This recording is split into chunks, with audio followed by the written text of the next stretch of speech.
شروع کرتا ہوں اللہ کے نام سے جو بڑا مہربان نہایت رحم کرنے والا ہے۔ السلام علیکم دوستو، ویلکم آن SGA سٹوریز۔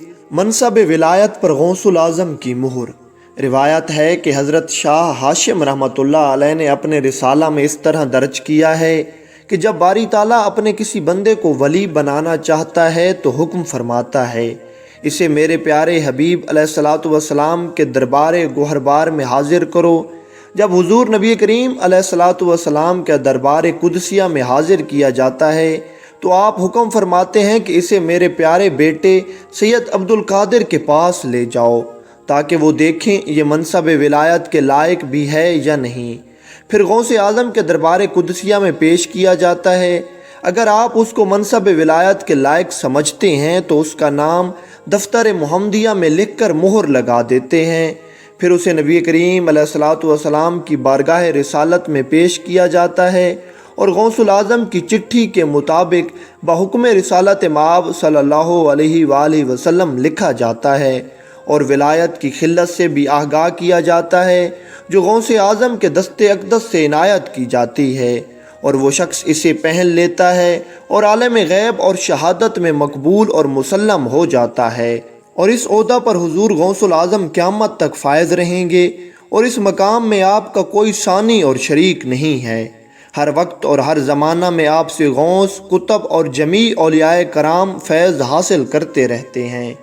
خواجہ بہاؤالدین نقش بند کی حضرت خضر سے ملاقات۔ بزرگ فرماتے ہیں کہ جب حضرت خواجہ بہاؤالدین نقش بند رحمۃ اللہ علیہ نے اپنے مرشد حقانی حضرت سید امیر کلال رحمۃ اللہ علیہ سے تلقین لی تو آپ نے اسم ذات ورد کرنے کا حکم فرمایا، لیکن آپ کے دل میں اسم اعظم کا نقش منقش نہ ہوا، جس سے آپ بہت مضطرب ہوئے۔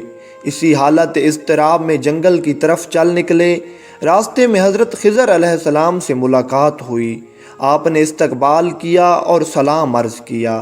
حضرت خضر علیہ السلام نے فرمایا، اے بہاؤالدین، مجھے بارگاہ غوث سمدانی سے عزم اعظم ملا ہے، اور میں تمہیں بھی وصیت کرتا ہوں کہ تو بھی بارگاہ غوثیت مآب کی طرف متوجہ ہو اور وہاں سے اسم اعظم حاصل کر۔ دوسری رات شہنشاہ نقش بند نے حضرت غوث الورا کو خواب میں دیکھا کہ آپ نے داہنے ہاتھ کی انگلی سے سینے کی طرف اشارہ فرمایا اور اسم اعظم کے نقش کو دل پر جما دیا، کیونکہ ہاتھ کی پانچوں انگلیاں لفظ اللہ کی شکل پر ہیں، اور اس وقت آپ کو دیدار الہی بھی ہو گیا۔ جب اس بات کا لوگوں میں چرچا ہوا تو انہوں نے آپ سے پوچھا تو آپ نے فرمایا، یہ اس مبارک رات کے فیوضات میں سے ایک فیض اور عنایات میں سے ایک عنایت ہے جس میں حضور غوث الثقلین نے مجھ پر عنایت فرمائی۔ آپ کا نام شاہ نقش بند مشہور ہونے کا باعث غوث الاعظم کا آپ کے دل میں اسم اعظم کو منقش کرنا ہے۔ محب غوث الاعظم کا آگ سے محفوظ ہونا۔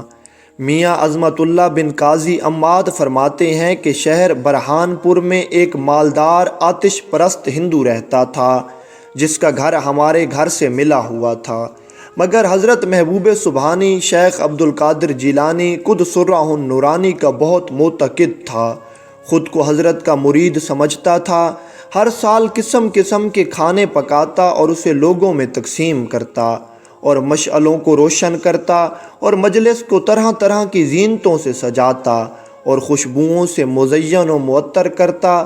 یہ سب کچھ آپ سے عقیدت و محبت ہونے کی وجہ سے کرتا تھا۔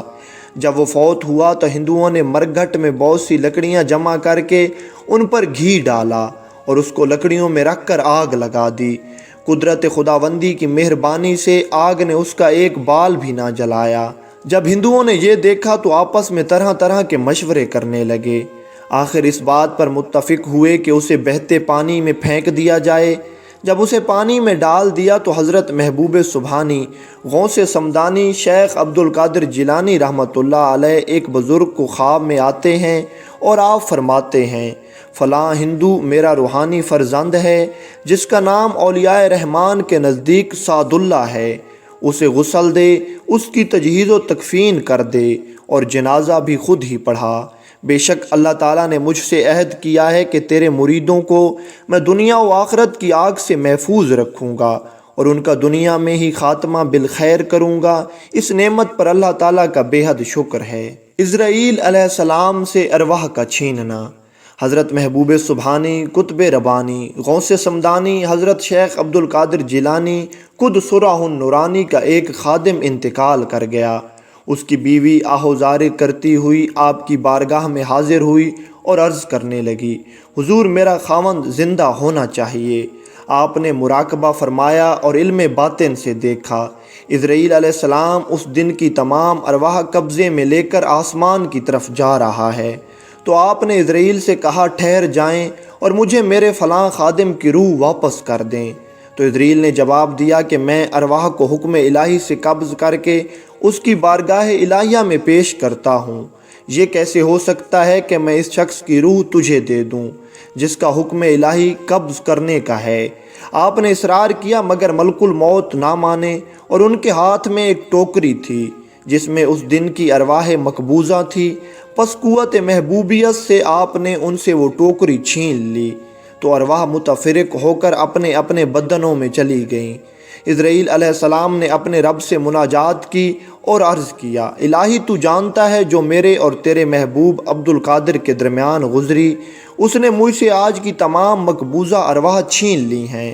ارشاد باری تعالیٰ ہوا، اے اسرائیل، بے شک غوث اعظم میرا محبوب و مطلوب ہے، تو نے اسے اس کے خادم کی روح واپس کیوں نہ دی؟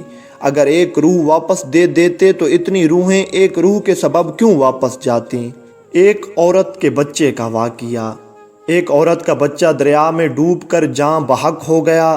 وہ عورت حضرت محبوب سبحانی، غوث سمدانی، قطب ربانی، حضرت شیخ عبد القادر جیلانی خود سرہ النورانی کی بارگاہ پناہ میں حاضر ہوئی اور عرض کرنے لگی، حضور میرا ایک ہی بچہ تھا اور وہ دریا میں ڈوب کر مر گیا ہے، اور میرا یہ یقین ہے کہ اگر آپ چاہیں تو مجھے اللہ تعالیٰ سے دعا کر کے بچہ زندہ کر کے دے سکتے ہیں۔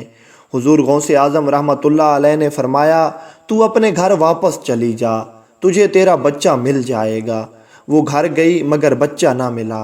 دوسری دفعہ پھر آ کر آہوزاری کی تو آپ نے پھر وہی فرمایا، تو گھر چلی جا، تجھے بچہ مل جائے گا۔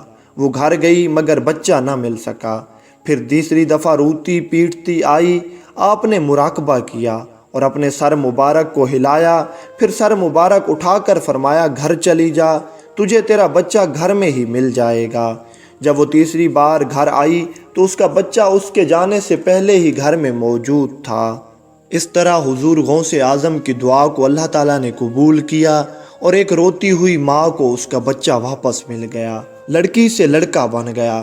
حضرت شاہ ابو المالی رحمۃ اللہ علیہ فرماتے ہیں کہ ایک شخص حضور غوث اعظم رحمۃ اللہ علیہ کے پاس حاضر ہوا اور عرض کرنے لگا، حضور ایک لڑکے کا خواہش مند ہوں اور آپ کی بارگاہ میں آیا ہوں کہ آپ اللہ تعالیٰ سے دعا کریں۔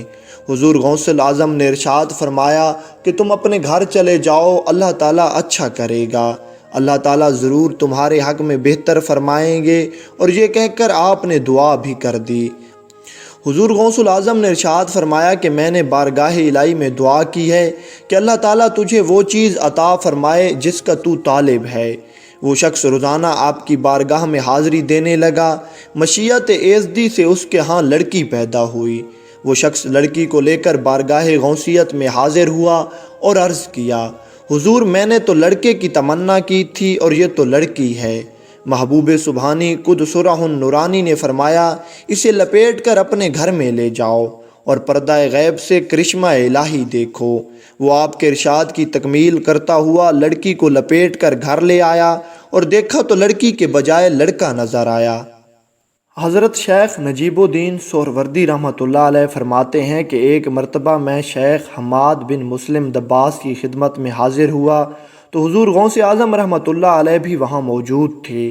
شیخ حماد نے حضور غوث اعظم رحمۃ اللہ علیہ سے پوچھا، کیا آپ کو اس بات سے ڈر نہیں لگتا کہ اللہ تعالیٰ آپ کو مقام ولایت سے گرا دے؟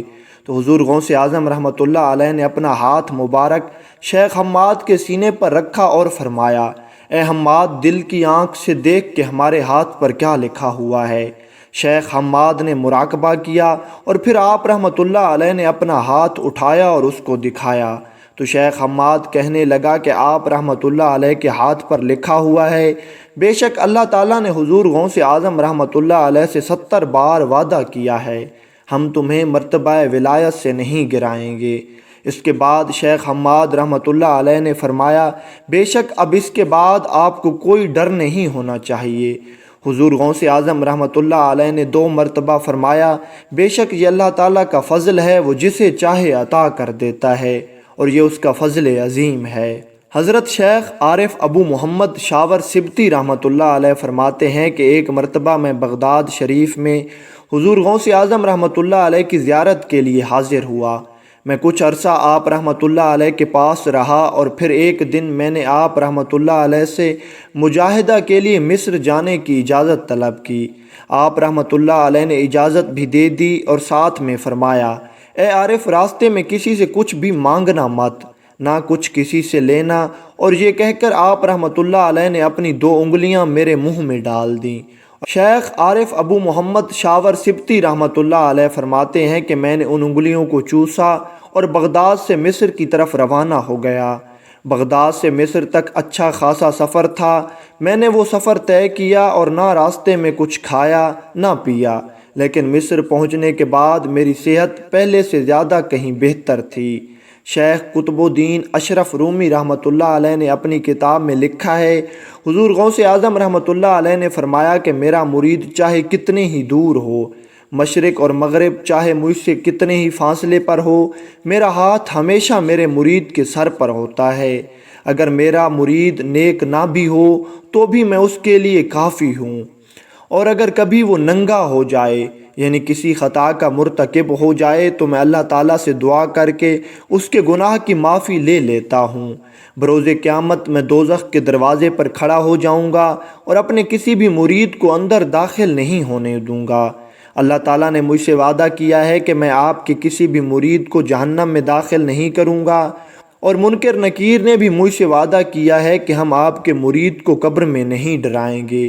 پس جو مجھے اپنا پیر مانے اور ہم اس کو اپنے مریدوں میں شامل کر لیں، وہ پھر میری نگاہ کرم میں آ جاتا ہے۔ آپ کی دعا نے تقدیر کو بدل دیا۔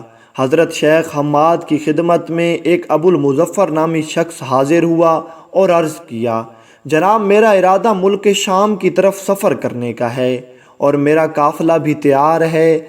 700 دینار کا مال تجارت کے لیے ساتھ لے جاؤں گا۔ تو شیخ حماد رحمۃ اللہ علیہ نے فرمایا، اگر تم اس سال سفر کرو گے تو تم سفر میں ہی قتل کیے جاؤ گے، اور تمہارا تمام مال و اسباب لٹ جائے گا۔ وہ حضرت شیخ حماد کا ارشاد سن کر پریشان حالت میں باہر نکلا تو حضرت محبوب سبحانی شیخ عبد القادر جیلانی قدسرہ النورانی سے ملاقات ہو گئی۔ اس شخص نے حماد کا فرمان عرض کیا۔ آپ نے یہ فرمان سن کر فرمایا، اگر تم سفر کرنا چاہتے ہو تو جاؤ، تمہیں سفر میں کسی قسم کی کوئی مصیبت نہیں آئے گی، میں اس بات کی ضمانت دیتا ہوں۔ آپ کی بشارت سن کر وہ تاجر سفر کو روانہ ہو گیا اور ملک شام میں جا کر 1000 کا مال فروخت کیا۔ اس کے بعد وہ تاجر کسی کام کے لیے حلب گیا اور حلب میں اپنی قیام گاہ پر آ گیا۔ نیند کا غلبہ تھا کہ آتے ہی سو گیا۔ خواب دیکھتا ہے اور دیکھتا کیا ہے کہ عرب بدوؤں نے اس کا قافلہ لوٹ لیا ہے، اور قافلہ کے کئی آدمیوں کو ان بدوؤں نے قتل بھی کر دیا ہے، اور خود بھی ان بدوؤں کے ہاتھ لگ گیا ہے، اور ان بدوؤں نے اس کو بھی مار ڈالا ہے۔ وہ گھبرا کر بیدار ہوا تو اسے اپنے دینار یاد آئے۔ فوراً دوڑتا ہوا اس جگہ پر پہنچا تو دینار وہاں ویسے ہی پڑے مل گئے۔ دینار لے کر اپنی قیام گاہ پر پہنچا تو بغداد شریف واپس جانے کی تیاری کی۔ جب بغداد شریف پہنچا تو اس نے سوچا کہ پہلے شیخ حماد کی خدمت میں حاضری دوں یا محبوب سبحانی شیخ عبد القادر جیلانی کی خدمت میں حاضری دوں، کیونکہ آپ نے میرے سفر کے متعلق جو فرمایا تھا وہ بالکل اسی طرح ہوا ہے۔ ابھی ابو المظفر اسی خیال میں تھا کہ اتفاقاً شیخ حماد سے ملاقات ہو گئی، تو آپ نے تاجر سے فرمایا کہ پہلے محبوب سبحانی حضرت شیخ عبد القادر جیلانی کی خدمت میں حاضری دو، کیونکہ وہ غوث العظم ہیں، انہوں نے تمہارے لیے 70 مرتبہ دعا کی تھی، یہاں تک کہ اللہ تعالیٰ نے تمہارے واقعہ کو بیداری سے خواب میں تبدیل کر دیا ہے، اور مال کے تلف ہونے کو نسیان سے بدل دیا ہے۔ جب تاجر غوث العظم کی خدمت میں حاضر ہوا تو آپ نے فرمایا کہ جو کچھ شیخ حماد نے تجھ سے کہا واقعی اس طرح ہوا۔ میں نے 70 دفعہ بارگاہ الہی میں تیرے لیے دعا کی تو وہ تمہارے قتل کو بیداری سے خواب میں تبدیل کر دے، اور اللہ تعالیٰ نے میری دعا قبول فرمائی اور تمہارے قتل کو خواب میں تبدیل کر دیا گیا۔ حضور غوث پاک کا دیوانہ۔ گجرات کے ایک علاقے کا واقعہ کسی نے سنایا تھا کہ وہاں ایک غوث پاک کا دیوانہ رہا کرتا تھا جو کہ 11ویں شریف نہایت ہی اہتمام سے مناتا تھا۔ ایک خاص بات اس میں یہ بھی تھی کہ وہ سیدوں کی بے حد تعظیم کرتا۔ ننھے منھے سید زادوں پر شفقت کا یہ حال تھا کہ انہیں اٹھائے اٹھائے پھرتا اور انہیں شیرینی وغیرہ خرید کر پیش کرتا۔ اس دیوانے کا انتقال ہو گیا۔ میت پر چادر ڈالی ہوئی تھی، سوگوار جمع تھے کہ اچانک چادر ہٹا کر وہ غوث پاک کا دیوانہ اٹھ بیٹھا۔ لوگ گھبرا کر بھاگ کھڑے ہوئے۔ اس نے پکار کر کہا، ڈرو مت، سنو تو صحیح۔ لوگ جب قریب آئے تو کہنے لگے، بات دراصل یہ ہے کہ ابھی ابھی میرے 11ویں والے آقا، پیروں کے پیر، پیر دستگیر، روشن ضمیر شیخ عبدالقادر جیلانی رحمۃ اللہ علیہ تشریف لائے تھے۔ انہوں نے مجھے ٹھوکر لگائی اور فرمایا، ہمارا مرید ہو کر بغیر توبہ کیے مر گیا، اٹھ اور توبہ کر لے۔ الحمدللہ ہی مجھ میں روح لوٹ آئی تاکہ میں توبہ کر لوں۔ اتنا کہنے کے بعد دیوانے نے اپنے تمام گناہوں سے توبہ کی اور کلمہ پاک کا ورد کرنے لگا۔ پھر اچانک اس کا سر ایک طرف ڈھلک گیا اور اس کا انتقال ہو گیا۔ لوٹا قبلہ رخ ہو گیا۔ ایک بار جیلان شریف کے مشائخ کرام کا ایک وفد حضور سیدنا غوث اعظم کی خدمت میں حاضر ہوا۔ انہوں نے آپ کے لوٹے شریف کو غیر قبلہ رخ پایا تو اس کی طرف آپ کی توجہ دلائی۔ اس پر آپ رحمۃ اللہ علیہ نے اپنے خادم کو جلال بھری نظر سے دیکھا۔ وہ آپ رحمۃ اللہ علیہ کے جلال کی تاب نہ لاتے ہوئے ایک دم گرا اور بے ہوش ہو گیا۔ اب آپ رحمۃ اللہ علیہ نے ایک نظر لوٹے پر ڈالی تو وہ خود بخود قبلہ رخ ہو گیا۔